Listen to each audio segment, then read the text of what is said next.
ክቡራት ተኸታተልተይ ሎማዓልቲ ድማ ብሓደ ኣገዳሲ ኣርእስቲ ንዓኹም ይጠቅም ዝበልክዎ መፅእ ኣለኹ ማለት እዩ ከም ዝትሪእዎ ዘለኹም ኣብ ወርድ ዶክመንት እየ ዘለኹ ማለት እዩ እዚኣ ሓንቲ ደብዳቤ ኣዳልየ ኣለኹ ሕጂ ብዙሕ ደብዳቤታት ዋንኡ ጥራሕ ከንብቦ ዝግብኦ ወይ ከዓ ዝምልከቶ ኣካል ክኸፍቶ ዝግብኦ ብዙሕ ሰባት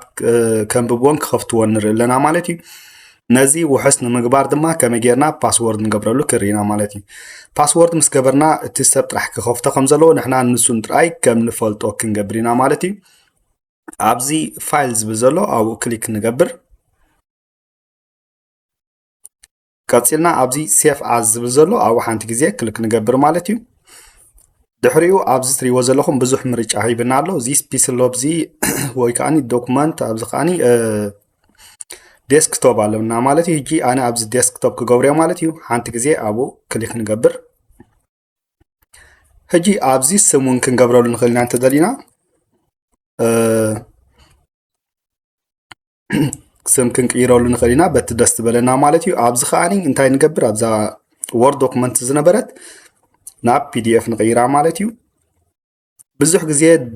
ዶክመንታት ብፒዲኤፍ እዩ ዝስደድ ሕጂ ፒዲኤፍ ንቕይሮ ኣለና ድሕሪኡ እዚ ንኸይድ ኣብዚ ኦፕሽን ዝብል ዘሎ ኣብኡ ሓንቲ ግዜ ክሊክ ንገብር ማለት እዩ ኣብ ታሕቲ እንትዳሪእና ሕጂ ኤንክሪፕት ዘ ዶክመንት ዊዝ ፓስወርድ ዝብል ዘሎ ኣብዛ መወዳእታ ኣብኣ ክሊክ ንገብር ማለት እዩ እታ ራይት ምልክት ንገብረላ ማለት እዩ ድሕሪኡ ቀፂልና እንታይ ንገብር ኦኬ ንብላ ሕጂ ኣብዚ እቲ ፓስወርድ ኣብዚ ክንትወይና ማለት እዩ ቅድሚኡ እንታይ ንገብር ፓስወርድ እንታይ ይብለና ኣሎ ካብ 6 ክሳብ 32 ክኾን ኣለዎ ኣብዚ 6 ክእትየ ንድሓን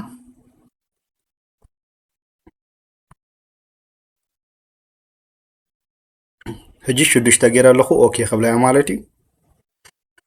ድሕሪኡ ሴፍ ክንብሎ ኣለና ማለት እዩ ሴፍ ኢልና ኣለና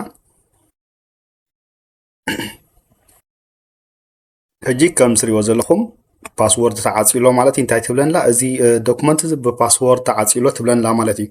ቅድሚኡ ግን ከይረሳዕክዎ እቲ ንህቦ ፓስወርድ ክንርስዖ የብልናን